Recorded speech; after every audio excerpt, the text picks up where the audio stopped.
TT, too cute for its own good. And Barrett Homes. What's that stink in the cellar? Watchdog, it's your show. Now, what does your car say about you? Well, if you drive an Audi TT, you hope it's saying you're sophisticated, stylish and a little bit chic. Jamie Cullum apparently has one, and Gavin Henson, not to mention Wayne and Colleen. See, we said it was sophisticated. But it seems even a design classic can have a design fault. The question is, what will Audi do about it?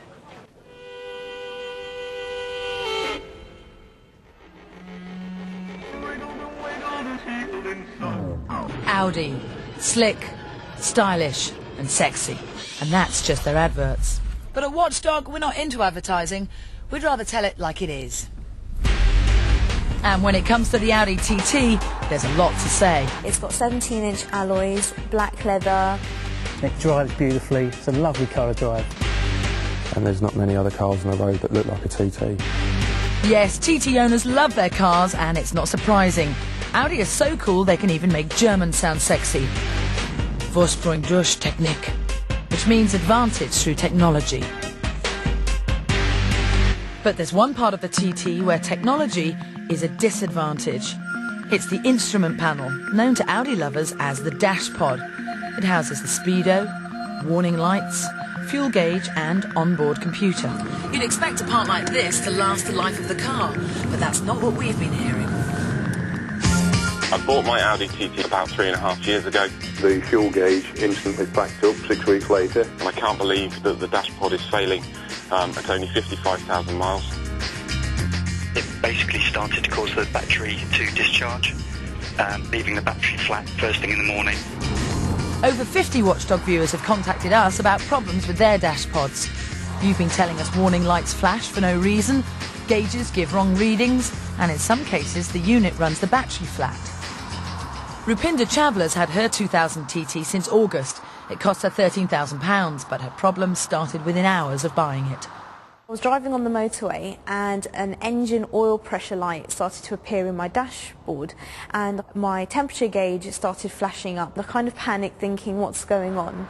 I parked up in a service station, got the manual out, and it basically said, don't drive the car, immediately take it to your dealership. It was about 2 a.m. in the morning at this point. So I thought, okay, maybe I could drive really slowly, 40 miles per hour and get to London slowly. So I did that. I got home at like 7 a.m. in the morning. The Audi dealer she took it to told her there was nothing wrong with her engine, but they fitted a new dash pod, costing £720. As I drove out of the dealership, it went wrong again, and my mileage went up to 70,000. They fitted a second dash pod, free of charge, but Rupinder's still not happy. I'm furious. I mean, I honestly didn't think that this would be a problem, because I thought an Audi TT is, a dream car. It's a unique car, and it shouldn't have these kind of problems. I am worried that my dash pod will fail again, and I have no faith in Audi at the moment. Rupinder's lost confidence in Audi, and so has Ray Watts. Soon after buying his used TT in 2004, he noticed a problem. The dials were saying it was red hot and full of petrol all the time. The speedometer was out as well, so you could actually be thinking you was under the speed limit when you could be over. Finally the rev counter packed up, and the whole thing used to flicker on and off. This is actual footage of Ray's dash pod before he got it fixed by Audi at a cost of £600. They told me that they weren't aware of the problem. They just won't hold up their hands and say, yes, it's our fault, it's a manufacturing fault.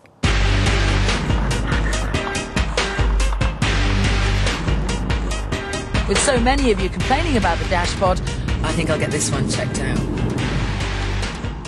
So Steve, how's this one looking?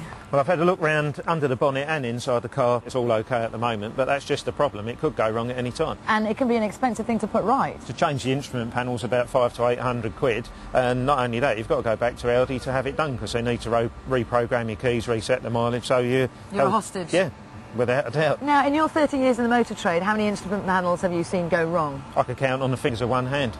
Very, very rare. That's what I would have thought. You'd think that the dash would last as long as the car. Not only on this car, but any car, the instruments should last just for the life of the car. Worst case scenario, what could go wrong? The engine could overheat, you wouldn't know. You could get done for speeding because you'd be going too quick and not know it. You could run out of fuel. None of them good situations to be in. No. Andrew Panayides's car broke down on the motorway 2 hours after buying it for £17,500. It was only 3 years old.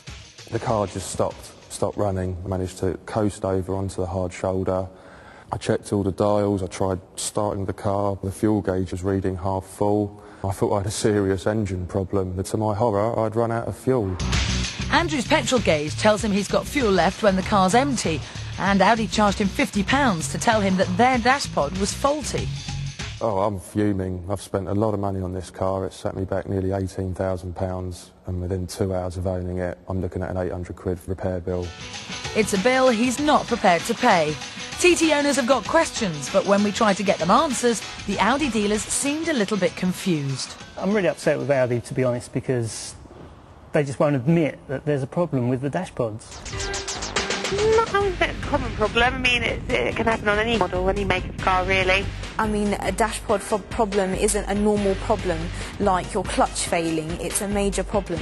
It's not a common problem. You know, it's like everything. We've had a couple of TTs with dashboard faults. Come on, Audi, play the game. It is a known fault. It is a known fault on the TT. At last, what TT owners want to hear. They just need Audi to admit it publicly. We've come up with a new slogan. How about Nachteil durch Technik, which means disadvantage through technology. I didn't know you spoke such beautiful German. Ambition. Confusion there in any language among Audi dealers. But thanks to you contacting us, we seem to have made up Audi's mind about its pretty but imperfect dashpod. There is a problem with it. Yeah, Audi says it recognises that a number of fuel and temperature gauges have not been working correctly, mainly on cars built up to mid-2004. It's now agreed to replace units that are out of warranty on cars up to 5 years old completely free, on what it calls a case-by-case basis. And better still, anyone who's paid for a new dashpod will also be, quote, treated sympathetically. Details of how to contact Audi are on the website.